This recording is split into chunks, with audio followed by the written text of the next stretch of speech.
Bonsoir.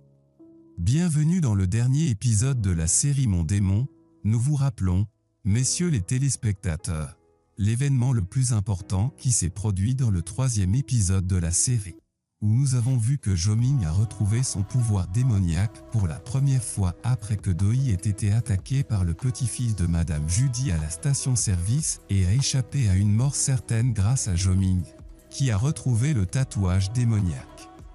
Les événements du dernier épisode de la série commencent avec Jo-Ming disant à Doi qu'ils doivent identifier la personne qui a ordonné aux criminels d'essayer de la tuer à la station-service parce qu'ils ne savent pas encore que le vrai criminel qu'ils recherchent est le fils et le petit-fils de Madame Judy, qui obéit aux ordres de son père dans chaque mot qu'il dit parce qu'il le torture toujours s'il n'essaie pas de tuer Doi.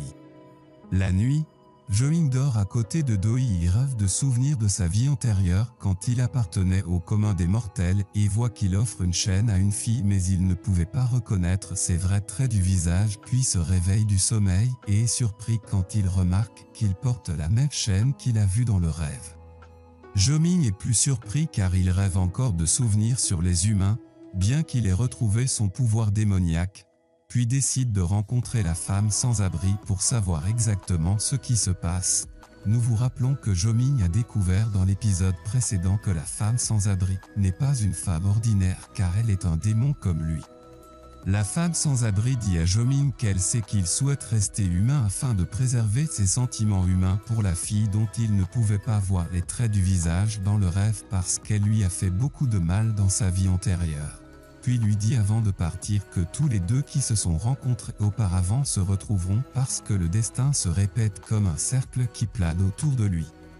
Jo-Ming retourne dans son entreprise et voit son assistante qui pratiquait la danse et se souvient que la fille qu'il a vue dans le rêve dansait comme son assistante et il soupçonne qu'elle est la même fille qu'il a vue dans le rêve. Puis il rencontre Doi qui tenait la photo de ses parents et disant à Jo-Ming quelle est la raison pour laquelle ils sont morts dans un accident de voiture le jour de son anniversaire. Jo-Ming est ému par les paroles de Doi et l'embrasse pour la consoler et lui dit qu'elle n'a rien à se reprocher dans la mort de ses parents et lui assure qu'il restera à ses côtés quoi qu'il arrive. Nous nous tournons vers le petit-fils de Madame Judy, qui est à l'hôpital après avoir survécu à l'incendie survenu à la station-service et est surpris par l'arrivée de son père et croit qu'il est venu le voir.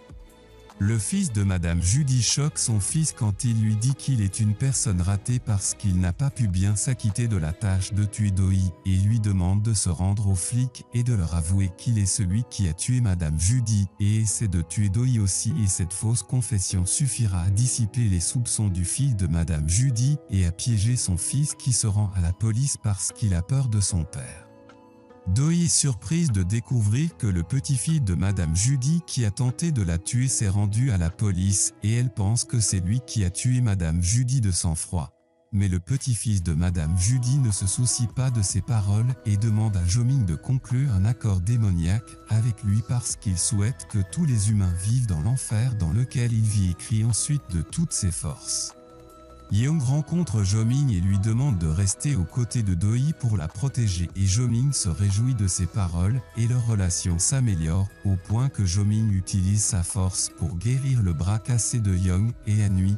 Jo-Ming dort à côté de Doi et rêve de la fille qu'il voit toujours dans un rêve mais voit ses traits du visage cette fois.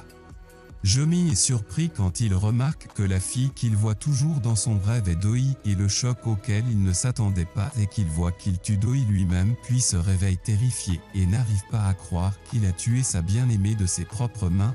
Nous remontons dans le temps 500 ans avant la vie antérieure de Jo-Ming où nous voyons qu'il appartenait à une famille noble. Jo-Ming fuyait toujours son serviteur parce qu'il ne voulait pas terminer ses études et un jour il vit Doi qui tenait une épée et dansait au bord de la rivière et tomba amoureux d'elle à première vue au point qu'il continuait à se concentrer sur ses traits du visage mais Doi se sentait gêné et Jo-Ming s'excuse auprès d'elle et essaie de la connaître et est surpris de découvrir qu'elle sait tout de lui et lui demande son nom. Jomin découvre que Doi est venue travailler en ville en tant que femme de chambre et Jomin est évidemment frustré car il pensait que Doi appartenait à une famille noble car la différence de classe entre eux sera un obstacle difficile à surmonter car il se rend compte que sa famille n'acceptera pas son amour pour Doi parce qu'il est un jeune homme riche et qu'elle n'est qu'une femme de chambre. Jomin décide d'aller à la rivière tous les jours pour voir Doi et prétend qu'il lit un livre et lui dit que la nature l'aide à se concentrer mais Doi découvre son plan et sent qu'elle ne pourra pas le convaincre de partir et doit finalement danser devant Jomin qui la regarde avec admiration puis ils se rencontrent tous les jours et se rapprochent davantage les uns des autres. Doi raconte à Jomin le jour où elle a refusé de danser devant un riche fonctionnaire et qu'il voulait la tuer mais elle a dû s'enfuir de lui et est devenue femme de chambre dans la ville. Jomin est ému par les paroles de Doi et avoue son amour pour elle et lui demande de l'épouser mais Doi refuse sa demande sous prétexte que Jomin appartient à une famille noble et n'est qu'une femme de chambre. Jomin refuse d'abandonner et trouve un livre religieux qui parle d'égalité entre les gens et dit à Doi qu'ils peuvent vivre ensemble. Puis ils commencent à se rassembler avec des gens qui croient en la nouvelle religion dans l'espoir de la répandre dans toute la ville pour mettre fin à la différence de classe et appliquer le principe d'égalité entre les gens et ainsi Jomin peut épouser Doi. Jomin décide de passer l'examen religieux pour devenir clair pour changer les lois de l'État puis dit au revoir à Doi avant de voyager et lui donne sa série en souvenir de lui. La nouvelle de la nouvelle religion commence à se répandre et les fonctionnaires de la ville commencent à tuer des religieux et brûler leurs maisons. Le père de Jomin en profite pour se débarrasser de Doi et l'accuse de répandre la nouvelle religion dans la ville. Doi est condamné à mort, qui décide de se sacrifier pour sauver Jomin car personne ne sait qu'il a participé avec elle à la diffusion de la nouvelle religion qui prône l'égalité entre les peuples. Jomin retourne en ville après la fin de l'examen et découvre ce qui s'est passé et tente de sauver Doi, mais arrive en retard car Doi a été exécuté.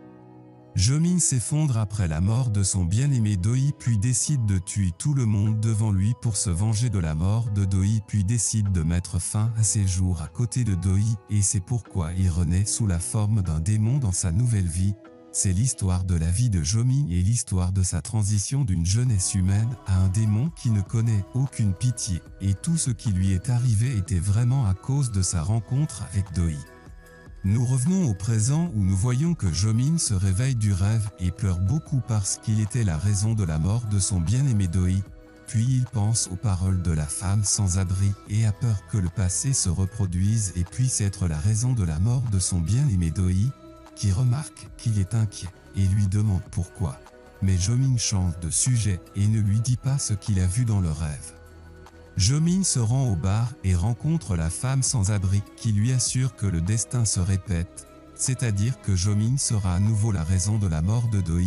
mais Jomin se fâche contre elle et lui dit qu'il ne permettra pas que le passé se reproduise et ne permettra pas à Doi de mourir même s'il se sacrifie. Nous revenons au petit-fils de Madame Judy, qui reçoit la visite de sa mère en prison. Sa mère lui reproche d'avoir désobéi aux ordres de son père. Mais son fils rit hystériquement et dit à sa mère qu'il déteste tellement son père et toute sa famille qu'il préfère mourir plutôt que de vivre avec eux et en effet, le petit-fils de Madame Judy décide de mettre fin à ses jours pour se débarrasser des tourments auxquels il a été soumis par son père criminel et il semble que Doi assiste aux funérailles. Le fils de Madame Judy fait semblant d'être triste de la mort de son fils et demande à Doi de ne dire à personne que son fils s'est suicidé et a tué Madame Judy afin de préserver la réputation de l'entreprise. Mais Doi est surprise par ces paroles car il pense à la réputation de l'entreprise et ne pense pas à son fils qui vient de mourir et soupçonne qu'il est derrière tous les événements qui se sont produits auparavant. La nuit, Doi se rend avec Jomin au spectacle de danse donné par l'assistante de Jomin qui se souvient de ses souvenirs avec Doi qui remarque qu'il est nerveux et inquiet mais Jomin lui dit qu'il a peur que son amour pour elle lui fasse du mal. Doi lui tient la main et lui assure qu'elle l'aime et choisira toujours de rester à ses côtés même si elle sera blessée. Après la fin du spectacle de danse, Jomin sort avec Doi et utilise son pouvoir pour montrer des papillons lumineux pour rendre Doi heureuse parce qu'il sait qu'elle aime les papillons lumineux dans sa vie antérieure. Jo-min sent que le destin la réunit à nouveau avec Do-hee et décide de faire d'elle une fille heureuse pour toujours et le lendemain, Do-hee se réveille du sommeil et est surprise quand elle remarque que Jo-min lui a préparé le petit déjeuner. Do-hee se réjouit de l'intérêt de Jo-min pour elle et semble heureuse de sa vie avec lui et soudain, Do-hee voit un accident de la circulation et se souvient de ses parents décédés dans un accident de la circulation et Jo-min remarque qu'elle est triste et la nuit, Jo-min trouve Do-hee en train de pleurer parce qu'elle faisait un cauchemar terrifiant.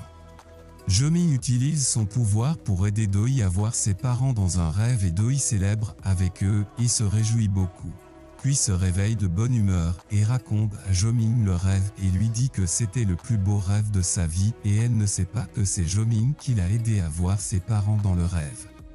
Jo-min se rend à son bureau et rencontre son assistante, qui lui dit qu'elle a tout découvert sur sa vie antérieure et s'excuse auprès de lui parce qu'elle a essayé de le séparer de son bien-aimé Do-hee et lui dit qu'elle a décidé de quitter définitivement la Corée du Sud pour ne pas souffrir davantage car elle ressent une jalousie mortelle lorsqu'elle le voit avec Do-hee. Nous nous tournons vers la belle-fille de Madame Judy qui était triste à cause de la mort de son fils et décide de se venger de son mari puis ouvre le coffre-fort de son mari et y trouve le guide des démons que son mari a volé dans le bureau de Jo-min, mais son mari découvre son plan. Le fils de Madame Judy décide d'organiser un dîner de famille en présence de Do-hee. Do-hee est surprise lorsque le fils de Madame Judy demande à tout le monde de renoncer aux actions de l'entreprise car il souhaite diriger seul l'entreprise. Young refuse et Do-hee soupçonne que c'est lui qui a tué Madame Judy et que son fils n'était qu'un moyen pour lui dès le lendemain. Do-hee décide de confronter le fils de Madame Judy et est surprise quand elle remarque qu'il n'a pas peur d'elle car il lui avoue le meurtre de Madame Judy avec la plus grande froideur et impolitesse. Le fils de Madame Judy dit à Do-hee qu'elle devrait le remercier parce qu'il a vengé la mort de ses parents parce que, selon lui, Madame Judy est celle qui a tué les parents de Do-hee, et avec des preuves prouvant la véracité de ses paroles, il lui montre un enregistrement audio de son père dans lequel il a menacé Madame Judy de l'exposer et Madame Judy le menace aussi, mais Do-hee ne croit pas ses paroles. Le fils de Madame Judy se fâche contre Do-hee qui essaie de se défendre mais il l'étrangle et essaie de la tuer et au même moment, Jo-min rend visite à la belle-fille de Jo-min à l'hôpital après que son mari ait tenté de la tuer. Jo-min découvre qu'elle sait qu'il est un démon, mais elle ne lui parle pas de l'emplacement du livre du guide des démons et lui avoue que son mari est le vrai criminel. Jo-min est surpris après avoir entendu les paroles de la belle-fille de Madame Judy et se rend finalement compte que Do-hee est en danger et arrive à temps pour la sauver du fils de Madame Judy, puis l'attrape par le cou et utilise son pouvoir démoniaque et le transporte vers un gratte-ciel élevé et essaie de le jeter d'en haut. Le fils de Madame Judy n'avait pas peur parce qu'il a lu le livre du guide des démons et a découvert que Jo-min brûlerait et disparaîtrait de l'existence s'il tuait un humain et essayait ensuite de le provoquer. Mais Jo-min le torture et Do-hee essaie de le calmer et lui demande de le remettre à la police, mais le fils de Madame Judy ridiculise ses paroles et lui dit qu'il s'est débarrassé de toutes les preuves prouvant sa culpabilité. Jo-min surprend le fils de Madame Judy et lui dit qu'il y a des preuves contre lui qu'il n'a pas prêté attention à son existence, et cette preuve est la confession de sa femme, qui raconte à la police tous les crimes commis par son mari, qui s'effondre et demande à Jo-min de conclure un accord démoniaque avec lui en échange de ne plus approcher Do-hee, mais Jo-min refuse et lui dit que les méchants sont l'enfer. Le fils de Madame Judy abandonne et décide de mettre fin à ses jours et s'envole vers un endroit éloigné devant Do-hee, qui est choqué et ensuite la nouvelle de ses crimes se répand. Mais la police n'a pas retrouvé son corps, et Do-hee est inquiète car elle a peur que le fils de Madame Judy soit toujours en vie, mais Jo-min lui assure qu'il a disparu de l'existence parce qu'il n'a pas pu retrouver son corps en utilisant son pouvoir démoniaque.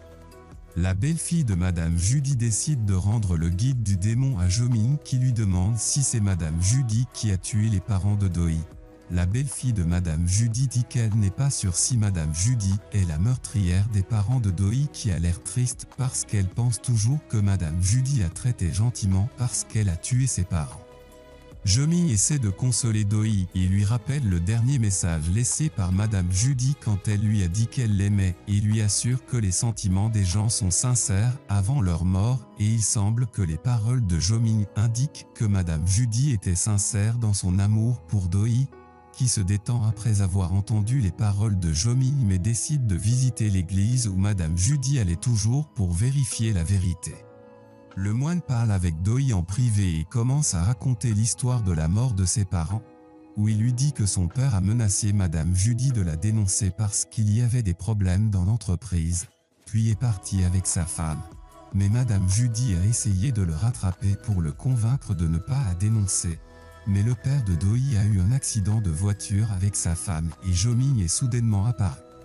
La raison pour laquelle Joming est apparu est parce qu'il a conclu un accord démoniaque avec le père de Doi il y a 10 ans et est venu emmener son âme en enfer et Madame Judy regardait ce qui se passait parce qu'elle savait que Joming est un démon et ressentait des remords parce qu'elle ne pouvait pas sauver le père de Doi qui sort de l'église choqué parce que son amant Joming est la raison pour laquelle ses parents sont morts.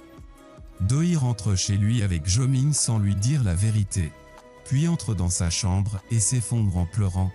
Joming se rend chez le moine pour savoir exactement ce qui s'est passé et est surpris de découvrir que le moine connaît son identité et lui demande de rester à l'écart de Doi car elle ne lui pardonnera pas tout ce qu'il a fait. Joming se souvient de l'accord démoniaque qu'il a conclu avec le père de Doi et s'assure qu'il était la raison de sa mort. Joming rentre chez elle et ne trouve pas Doi qui est allé visiter la tombe de Madame Judy et lui reproche de ne pas lui avoir dit la vérité sur ce qui s'est passé avec ses parents et c'est pourquoi elle est tombée amoureuse du démon qui a pris l'âme de son père. Joming se tient derrière Doi et entend chaque mot qu'elle a dit et est agacé par ses paroles et par avant qu'il ne l'entende prononcer ces derniers mots. Doi dit qu'elle pourrait pardonner à Joming si elle découvre qu'il a conclu l'accord démoniaque avec son père pour lui sauver la vie, puis elle se rend à son bureau pour lui parler et soudain, Doi voit une femme appelée Joming et lui dit qu'elle regrette d'avoir conclu l'accord démoniaque avec lui et lui demande de l'annuler mais Joming refuse et emmène son âme en enfer. Doi est choqué par la réaction de Joming et comprend que les montres de son bureau sont des accords démoniaques que Joming a conclus avec des humains et que son père était parmi ces humains. Puis elle quitte les lieux effrayés et Joming découvre que Doi est venu à son bureau et a vu tout ce qui s'est passé avec la femme, puis essaie de la rattraper. Doi tombe en panne et est effrayé par Joming, qui la laisse se calmer et la nuit, Joming rencontre Doi, qui est heureuse de le voir et s'occupe de lui normalement car elle ne veut pas perdre son amour pour elle. Mais Joming lui dit qu'il ne peut plus continuer sa relation avec elle puis disparaît devant Doi, qui pleure et l'appelle de toutes ses forces. Doi rentre à la maison et pense à Joming et sent qu'il lui manque et les jours passent et elle se sent seule parce que Joming a quitté sa vie puis elle retourne travailler dans l'entreprise pour se tenir occupée et essaie d'arrêter de penser à Joming qui rencontre son assistant et lui demande de devenir responsable de son entreprise parce qu'il a décidé de tout abandonner. L'assistant de Joming pense que la vie de Joming est en danger. Mais Joming le rassure et lui dit qu'il veut rester à l'écart de Doi pour assurer sa sécurité. Puis laisse sa chaîne dans le placard et s'en va. Nous retournons vers Doi qui se sentait déprimée et ne veut pas manger. Mais Young essaie de la réconforter et lui demande à propos de Joming et s'ils ont rompu. Doi dit à Young qu'elle a signé un contrat avec Joming qui l'a aidé à retrouver le criminel en échange de récupérer son tatouage démoniaque et le contrat entre eux a pris fin et la nuit, Doi pense à ses souvenirs avec Joming quand il s'est occupé d'elle puis s'endort et rêve que Joming dort à côté d'elle et la câline pour la réchauffer. Le lendemain, Doi se réveille et remarque que son lit est chaud et elle sent que Joming dormait à côté d'elle puis elle l'appelle mais ne le trouve pas.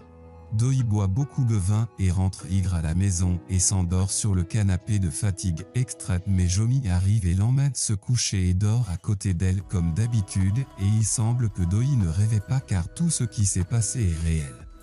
Le lendemain, Doi se rend dans l'entreprise de Joming mais ne le trouve pas puis elle entre dans son bureau et attrape le guide des démons et est surprise de constater qu'ils gardent leurs photos ensemble puis elle est très émue car elle aime toujours Joming et souhaite le voir au moins une fois. L'assistant de Jo-min la voit et a pitié d'elle puis lui donne la série de Jo-min et lui demande de la mettre avant de dormir. Do-hee est surprise par les paroles de l'assistant de Jo-min, mais elle applique ses paroles et met la chaîne dans son cou avant de se coucher et rêve de son ancienne vie avec Jo-min quand elle est morte devant lui et se réveille effrayée et pleure parce que Jo-min est torturé à cause d'elle et décide d'aller à la rivière où elle l'a rencontré il y a 500 ans. Peut-être qu'elle le trouvera et ensuite montera dans la voiture, mais quelqu'un apparaît derrière elle et la kidnappe. Do-hee se réveille et se retrouve ligoté dans un endroit désert et la surprise inattendue est que c'est le fils de Madame Judy qui l'a kidnappé car il est toujours en vie et dit à Do-hee qu'il a dû se mutiler le visage pour que Jo-min apparaisse et se venge de lui, mais Do-hee lui dit qu'elle a rompu avec Jo-min et ne la protège plus.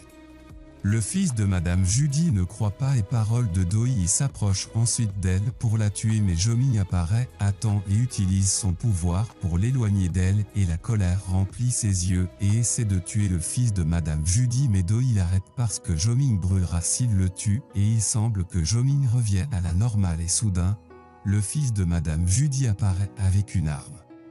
Le fils de Madame Judy tire sur Jo-min mais Do-hee repousse la balle où Jo-min hurle de colère et décide de se sacrifier pour sauver Do-hee et l'embrasse pour la ramener à la vie mais ce qu'il a fait est contraire aux lois des démons car il n'a le droit de sauver personne de la mort. Le corps de Jo-min commence à s'estomper devant les yeux de Do-hee qui s'effondrent et lui demande de ne pas l'abandonner. Jo-min est heureux parce qu'il s'est sacrifié pour sauver la vie de Do-hee et le dernier mot qu'il lui dit est qu'il l'aime du fond du cœur et puis son âme disparaît et Do-hee tombe au sol et se souvient de ses souvenirs avec lui et ne croit pas qu'elle ne le reverra jamais et il semble que toutes les horloges qui sont dans le bureau de Jo-min tombent en panne et l'assistant de Jo-min et son assistante découvrent qu'il est mort. Do-hee entre dans un état dépressif sévère et Young l'emmène à l'hôpital et le soir du Nouvel An, Do-hee sort de l'hôpital et se rend à Rivière où elle a rencontré Jo-min il y a 500 ans et souhaite que Jo-min revienne à la vie et la surprise inattendue est que la femme sans abri entend ses paroles et décide de réaliser son souhait. Jo-min apparaît devant Do-hee, qui est tellement choquée qu'elle pense qu'elle rêve, mais Jo-min lui dit qu'il est toujours en vie parce que son souhait s'est réalisé. Do-hee le serre dans ses bras et le bonheur inonde son cœur. Puis elle rentre chez elle avec lui et dort sur ses genoux toute la nuit. Jo-min rencontre la femme sans abri et la remercie de l'avoir ramenée à la vie et découvre qu'elle est la reine des démons. Jo-min rentre à la maison pour fêter le réveillon de Noël avec Do-hee et ils décorent le sapin de Noël ensemble. Do-hee demande à Jo-min de lui dire la vérité sur l'accord démoniaque qu'il a conclu avec son père. Jo-min lui dit que sa mère était enceinte et que son état était grave et le père de Do-hee se sentait désespéré et était prêt à tout pour sauver sa femme et sauver le fœtus. Jo-min est apparu devant le père de Do-hee, qui lui a demandé de l'aide et a conclu un accord démoniaque avec lui pour sauver sa femme et sa fille Do-hee en échange d'emmener son âme en enfer après 10 ans écoulés. Alors Jo-min a sauvé la vie de Do-hee après avoir sacrifié son père. Do-hee remercie Jo-min parce qu'elle a vécu les 10 plus belles années à cause de lui. Après quelques mois, Jo-min retourne à son travail de démon et vit le reste de sa vie avec Do-hee en tant qu'humain et décide de terminer sa vie avec elle dans le bonheur et la tranquillité et ainsi l'histoire du démon Jo-min et de la fille humaine Do-hee est terminée. Merci de suivre. N'oubliez pas de vous abonner à la chaîne pour regarder plus de résumés de séries et de films coréens et étrangers. Au revoir.